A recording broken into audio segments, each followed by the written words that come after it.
News টুডেতে আপনাদেরকে স্বাগত। আমেরিক দেখে নিচ্ছে এই মুহূর্তের বিশেষ কিছু খবর। সুনামির পর আবার বিপর্যয় জাপানে। রানওয়েতে মঙ্গলবার উপকূলবর্তী বাহিনী বিমানের সঙ্গে যাত্রীবাহী বিমানের ধাক্কা, তাতে আগুন জ্বলে যায় যাত্রীবাহী বিমানটিতে। সংবাদ সংস্থা এফপিবি জানিয়েছে সওয়ার 367 জন যাত্রীকে নিরাপদে নামিয়ে আনা হয়েছে। জাপানের টোকিও হান্ডো বিমানবন্দরের ঘটনা। জাপানের সংবাদ মাধ্যম জানিয়েছে উপকূলবর্তী বাহিনীর বিমানে 6 জন ছিলেন, একজনকে উদ্ধার করা হয়েছে, বাকি 5 জনের খোঁজ মেলেনি। জাপানের স্থানীয় সংবাদ মাধ্যমের খবর, রানওয়েতে যাত্রীবাহী বিমানটি অবতরণ করছিল, তখন এয়ারবাস A350 বিমানটির গতি খুব বেশি ছিল, সে কারণে ধাক্কা খেয়ে তাতে দাউ দাউ করে আগুন ধরে যায়।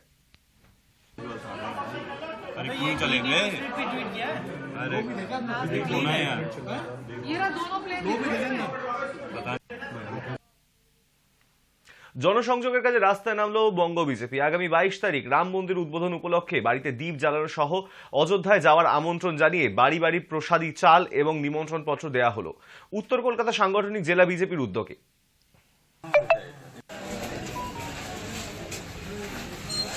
অমিতাভদা রয়েছেন, বিজয়দা রয়েছেন এবং আরও সকল নেতৃত্ব, কিষানদাও রয়েছেন। আমরা এখানে উত্তর কলকাতায় আজকে আমরা উদ্বোধন করছি। আমরা সকলের বাড়ি বাড়ি গিয়ে হলুদ চাল এবং আমাদের যে এই রাম মন্দিরের ছবি এবং শ্রীরামের ছবি দেওয়া এবং তার যে এই যে বাংলায় লেখা এই যে লিফলেট আমরা বাড়ি বাড়ি দিচ্ছি তাদের কাছে। এই যে 22 তারিখে একটা পূর্ণ দিন, শ্রীরাম সেদিনের সেই ফিরে পাচ্ছেন তার রাম মন্দির, সেখানে তার আবার সেখানে উদ্বোধন হচ্ছে। সেই জন্য বাড়ি বাড়ি গিয়ে বাঙালির প্রত্যেকটা বাড়িতে ঢুকে ঢুকে আমরা বলতে চাইছি এবং তারা মেনে নিয়েছেন শ্রীরামকে এবং রামের কাছে এই যে উদ্বোধনের দিনে তারাও সকলে সামিল হবে। সকলে তো 22 তারিখে যেতে পারবেন না আমরা, তাই আমরা নিজ নিজ স্থানে থেকে 22 তারিখটা উদযাপন করব। সেটাই সকলের কাছে গিয়ে তাদেরকে আবেদন করা, তাদের কাছে নিবেদন করা। এই যে হলুদ চাল, এটা কোথা থেকে এসেছে? এটা কি অযোধ্যার? এটা অযোধ্যা থেকে এসছে এই হলুদ চাল। এটা কি মানে পুরনো যে রীতি, হিন্দু রীতি, সেটা মেনেই করা? অবশ্যই হিন্দু পুরনো রীতি মেনেই এটা সকলে মিলে আমরা তাদের বাড়িতে দিয়ে এসেছি এবং এই হলুদ চাল তাদের বাড়িতে তারা সকলে মিলে রাখবেন এবং তারা পরবর্তীকালে যখন অযোধ্যা যাবেন তারা অবশ্যই এটা সঙ্গে নিয়ে তাদের সঙ্গে যাবেন। আজ থেকে অনির্দিষ্টকালের জন্য রেশন ধর্মঘট। All India fair price shop dealers ফেডারেশনের দেশ জুড়ে রেশন ধর্মঘটের ডাক দিয়েছে। গোটা রাজ্যে মোট 18,000 রেশন দোকান বন্ধ থাকবে। নতুন বছরের দ্বিতীয় দিন থেকেই অনির্দিষ্টকালের রেশন ধর্মঘট।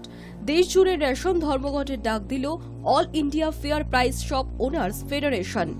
ধর্মঘটের ফলে গোটা দেশে 5,38,000 রেশন দোকান বন্ধ। সমস্যায় পড়েছেন দেশের অন্তত 81 কোটি মানুষ। মঙ্গলবার সকালে কেষ্টপুরে পোস্টার ব্যানার হাতে নিয়ে পথে নামেন রেশন ডিলাররা। তাদের সঙ্গে পথে নামেন এই সংগঠনের সাধারণ সম্পাদক বিশ্বম্ভর বসুও। তিনি জানান, রেশন ডিলারদের মাসিক ন্যূনতম 50,000 টাকা আয় সুনিশ্চিত হওয়া এবং পিডিএস কন্ট্রোলার নামে যে দমনমূলক নীতি রাজ্যের খাদ্য দপ্তর এনেছে তা প্রত্যাহার করতে হবে।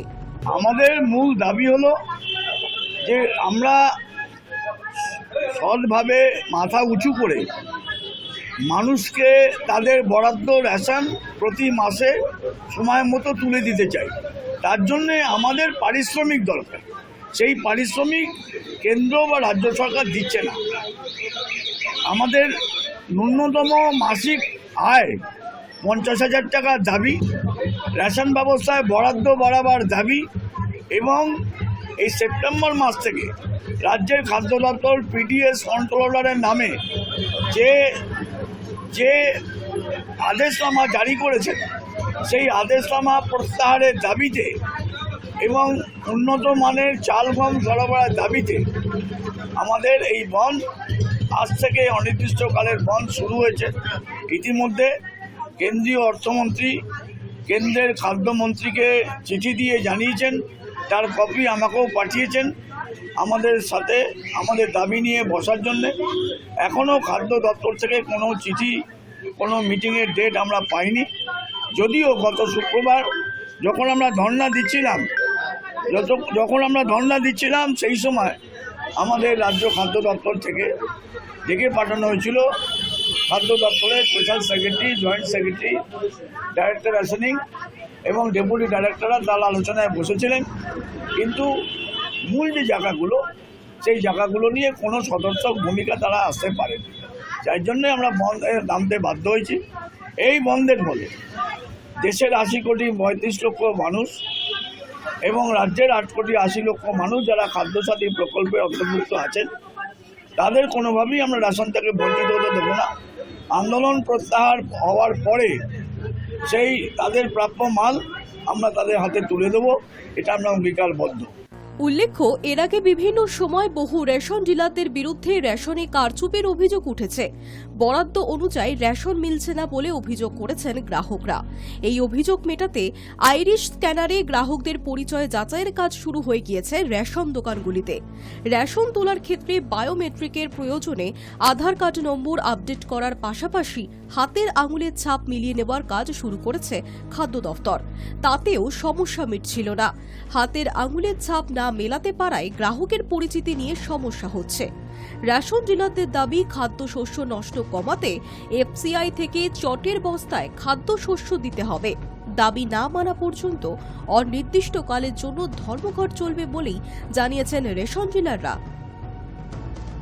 Hi news network. কেন্দ্রীয় পরিবহন নীতির বিরোধিতায় দেশ জুড়ে ট্রাক চালকদের বিক্ষোভ চলছে বিভিন্ন রাজ্যে। আর এবার এই রাজ্যেও পড়ল তার প্রভাব, বাদ গেল না কলকাতাও। সকাল থেকেই কলকাতা বন্দর এলাকার বিভিন্ন অঞ্চলে ট্রাক ড্রাইভাররা রাস্তা অবরোধ করে প্রতিবাদ জানায়। পাশাপাশি খিদিরপুর ও বন্দর এলাকায় একাধিক রাস্তা অবরুদ্ধ হয়ে পড়ল ট্রাক চালকদের প্রতিবাদে। এ রাজ্যের বিভিন্ন জায়গায় চলছে প্রতিবাদ কর্মসূচি।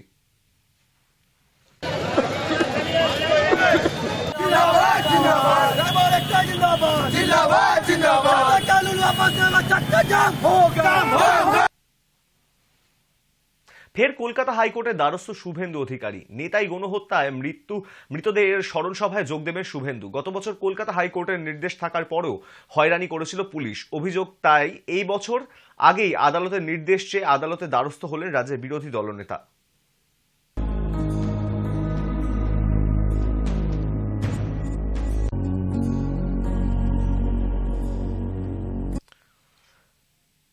সুপ্রিম কোর্টে কামদুনি মামলার শুনানি স্থগিত। মামলার সঙ্গে জড়িত সবাইকে নোটিশ দিয়ে জবাব চাইল সর্বোচ্চ আদালত।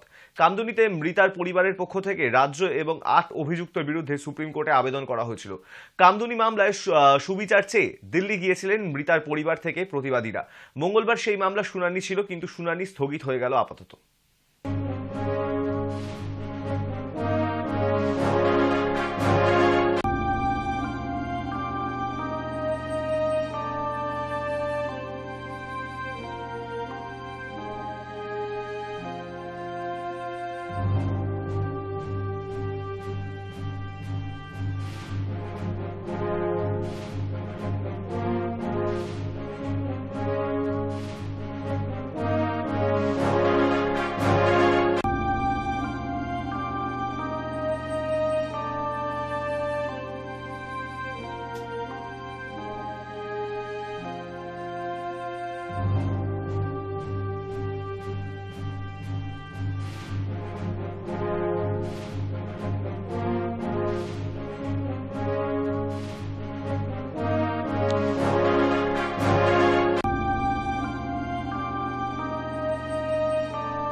সাত 7.6 মাত্রার ভূমিকম্পে এবং সুনামির জেরে কার্যত লন্ডভন্ড জাপান। মঙ্গলবার সকাল পর্যন্ত সে দেশ থেকে অন্তত 13 জনের মৃত্যুর খবর মিলেছে। তবে ধ্বংসস্তূপের পা সরালে হতাহতের সংখ্যা আরও বাড়বে বলে আশঙ্কা।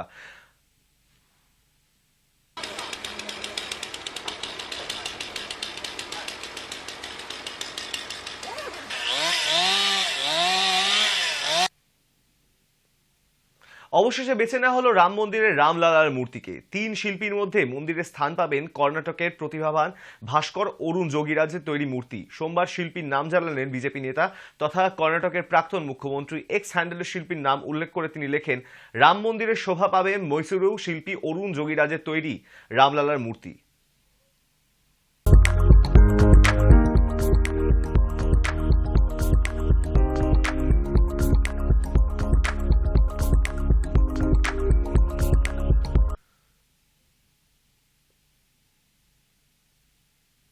গোটা রাজ্যের সঙ্গে রানাঘাটেও পড়ল বাংলায় বিকল্প রাজনীতির পোস্টার। এই বিষয়ে তৃণমূল কংগ্রেস ও বিজেপির পক্ষ থেকে কি বলা হলো আমরা শুনব। রাজ্যের সঙ্গে রানাঘাটেও পড়ল বাংলায় বিকল্প রাজনীতির পোস্টার। এ বিষয়ে বিজেপির জেলা সভাপতি পার্থ সারথী চট্টোপাধ্যায় বললেন, বাংলায় বিকল্প রাজনীতির অবশ্যই দরকার, আর বাংলায় সেই বিকল্প ভারতীয় জনতা পার্টি। না, শুধু রানাঘাট নয়, সারা রাজ্যেই বিক্ষিপ্তভাবে বিভিন্ন জায়গাতেই পোস্টার করেছে। তা এটা তো বাস্তব যে বাংলার বিকল্প দরকার। যে দুর্নীতিবাজ একটা সরকার চলছে, এই সরকারটাকে উৎখাত করার ক্ষেত্রে নিশ্চিতভাবে একটা মানে রাজনৈতিক দলের দরকার, এবং সেই রাজনৈতিক দলটা অবশ্যই ভারতীয় জনতা পার্টি। এবং আমি মনে করি যে ভারতীয় জনতা পার্টি একমাত্র রাজনৈতিক দল যে এই চোরের সরকারকে উৎখাত করতে পারে, এবং তারা সর্বক্ষেত্রে লড়াইয়ের ময়দানে ভারতীয় জনতা পার্টি আছে। বিধানসভার ভেতরে, বিধানসভার বাইরে, মাঠে, ময়দানে সব জায়গাতেই আছে। তার জন্য ভয়ও পাচ্ছে, শাসক দলও ভয় পাচ্ছে ভারতীয় জনতা পার্টি। কিন্তু এরকম ধরনের পোস্টার কাদের তরফ থেকে মারা হচ্ছে বলে মনে হয় আপনার? সেটা যারা বুঝেছে তারা মারছে। মারাটা কিন্তু অবাস্তব নয়, যেটা বাস্তব সেটাই মারছে। সব রাজনীতি যে যেখানেই আসুক একসঙ্গে এসে লড়াই করলে জায়গাটা নিশ্চিতভাবে উৎখাত করা যাবে, সেটা একমাত্র মানে ভারতীয় জনতা পার্টি। এ বিষয়ে রানাঘাট শহর তৃণমূল কংগ্রেসের সভাপতি পবিত্র ব্রহ্ম বললেন, রাজ্যে রাজনৈতিক বিভ্রান্তি ছড়ানোর জন্যই কিছু মানুষ ইচ্ছা করে এই ধরনের পোস্টার মারছেন। রানাঘাট পুরসভার 6টি ওয়ার্ডে এই ধরনের পোস্টার লক্ষ্য করা গেল। তবে কে বা কারা এই ধরনের পোস্টার রানাঘাটে মারল সে বিষয়ে এখনো কিছু জানা যায়নি। রাজনীতিতে যাদের স্থান নেই তারাই বিকল্প রাজনীতির কথা বলছে, কিন্তু আমাদের রাজ্যে আমাদের দলনেত্রী মমতা বন্দ্যোপাধ্যায়, রাজ্যের মাননীয় মুখ্যমন্ত্রী, এবং অভিষেক বন্দ্যোপাধ্যায় দলের সেনাপতি, তাদের নেতৃত্বে বাংলা খুব ভালোভাবে এগিয়ে যাচ্ছে। এদের বিকল্প বাংলায় কেউ হতে পারে না। বাংলায় মমতার বন্দ্যোপাধ্যায় এবং অভিষেক বন্দ্যোপাধ্যায়ের বিকল্প বলে কোনো রাজনৈতিক দল আমরা অন্ততপক্ষে দেখি না। কারণ মমতা বন্দ্যোপাধ্যায় মামাটি মানুষের সরকার প্রতিষ্ঠিত করেছেন। মামাটি মানুষের সরকার, মামাটি মানুষ উপকৃত হচ্ছেন। অতএব বাংলায় বিকল্প বলে কোনো কিছুই অস্তিত্ব থাকতে পারে না। এই ধরনের পোস্টারকে কি বলবেন পড়ছে শহরে? এটা তো বলছি, এটা এক ধরনের রাজনৈতিক বিভ্রান্তি ছড়াবার জন্য কিছু যাদের পাঠতলায় মাটি নেই, কংগ্রেস, সিপিএম এবং ভারতীয় জনতা পার্টি, যাদের মানুষের সঙ্গে কোনো জনসংযোগ নেই, জনসংযোগ বিচ্ছিন্ন হয়ে পড়েছে, তারা বিকল্প রাজনীতি বলে বাংলায় একটা ভীতি সন্ত্রস্ত এবং বাজে পরিস্থিতি সৃষ্টি করবার যে একটা চক্রান্ত চালাচ্ছে। কিন্তু এই চক্রান্ত তাদের কোনো রকম ভাবে কার্যকরী হবে না, ব্যর্থ হবে। Hi news network. সম্প্রতি হয়ে গেল মীরা স্মৃতি শিশু অঙ্কন শিক্ষাবর্ষের 33তম বার্ষিক শিল্পকলা প্রদর্শনী। Inter school student drawing competition ছাড়াও ছিল বিভিন্ন ধরনের ওয়ার্কশপও। উপস্থিত ছিলেন বিভিন্ন ক্ষেত্রের বিশিষ্টরা। আমরা দেখে নেব সেই প্রতিবেদন। মীরা স্মৃতি শিশু অঙ্কন শিক্ষা কেন্দ্রে 33তম বার্ষিক শিল্পকলা প্রদর্শনীর সৃষ্টিশীলতার এক বিশেষ ছাপ রেখে গেল। সম্প্রতি রিষড়া যুবক সমিতি ভলিবল চত্বর প্রাঙ্গণে 4 দিন ধরে হল এই বার্ষিক শিল্পকলা প্রদর্শনী। শিল্প প্রদর্শনীর প্রতিটি দিনেই বিশিষ্ট ব্যক্তিরা উপস্থিত ছিলেন। প্রথম দিনে উপস্থিত ছিলেন মহাদেব চক্রবর্তী, প্রমথেশ চন্দ্র, শিশির ঘোষ ও অনির্বাণ চক্রবর্তী। দ্বিতীয় দিনে ছিলেন বিজয় সাগর মিশ্র, শতদ্রু দত্ত, কৌশিক মুখোপাধ্যায় ও শ্যামল গঙ্গোপাধ্যায়। তৃতীয় দিনে ছিলেন অশোক কুমার, গুরবক সিং, প্রসেনজিৎ পোদ্দার ও হৈমন্তী শুক্লা। এছাড়া চতুর্থ দিনে উপস্থিত ছিলেন নন্দিনী ভট্টাচার্য, বিশ্বরূপ দে, অতীন ঘোষ ও মিন্টু পাল।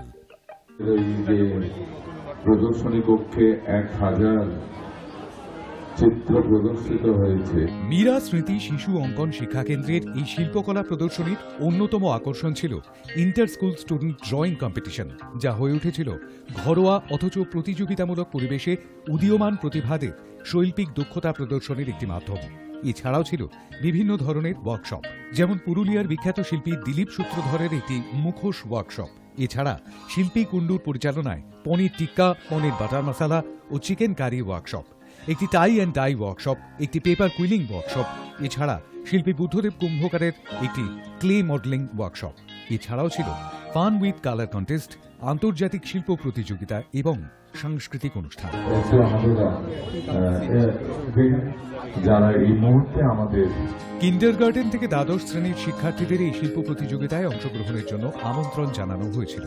মীরা মেমোরিয়াল প্রি প্রাইমারি স্কুলের ছোট ছোট ছেলেমেয়েদের সঙ্গে বিদগ্ধ শিল্পীদের অপূর্ব মেলবন্ধনে রঙিন হয়ে উঠেছিল এই শিল্প প্রদর্শনী। মীরা স্মৃতি শিশু অঙ্কন শিক্ষা কেন্দ্র আয়োজিত ৩৩তম বার্ষিক শিল্পকলা প্রদর্শনী হয়ে উঠেছিল সৃজনশীলতা, কল্পনা প্রবণতা এবং শৈল্পিক অন্বেষণ উদযাপনের মঞ্চ। Hi news network. News today এখন এই পর্যন্তই। দেখতে থাকুন হাই নিউজ, নির্ভীক নিরপেক্ষ।